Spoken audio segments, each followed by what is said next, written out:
একটা সময় ছিল সিনেমা মানেই পোস্টার, আর এখন টিজার ট্রেলারে ভরে গেছে নিউজ ফিড।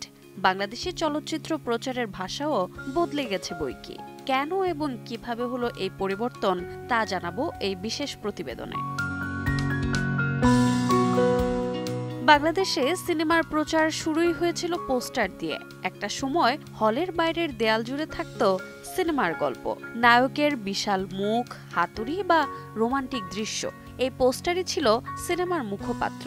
লোকাল পোস্টার শিল্পীরা সিনেমা দেখে হাতে আঁকতেন প্রতীকী দৃশ্য। সে সময় পোস্টার ছিল শুধুই ভিজুয়াল নয়, ছিল সিনেমার ভাবনা বোঝানোর একমাত্র মাধ্যম।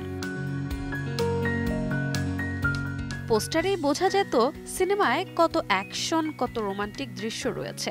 এক পোস্টার বানাতে লেগে যেত প্রায় 5 দিন। কিন্তু 2010 সালের পর থেকে দৃশ্যপট বদলাতে শুরু করে।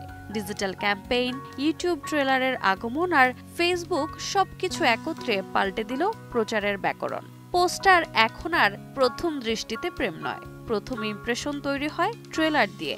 একটা টিজারে 20 সেকেন্ডের ইম্প্যাক্ট তাতেই নির্ধারিত হয় হিট না ফ্লপ। ট্রেলার এখন শুধু তথ্য নয়, বাণিজ্য। ফার্স্ট লুক প্রকাশ মানেই সোশ্যাল মিডিয়ার কৌশল শুরু। নির্দিষ্ট সময়ে লুক ফাঁস, countdown post, behind the scene সবই পরিকল্পনার অংশ। আজকের প্রচার মানে reach analytics, influencer collab, trending hashtag. Poster একটা একমুখী কমিউনিকেশন ছিল, এখন ব্র্যান্ডিং হয় রিয়েল টাইমে। দর্শকও অংশগ্রহণ করে ট্রেলারের রিয়াকশন দিয়ে।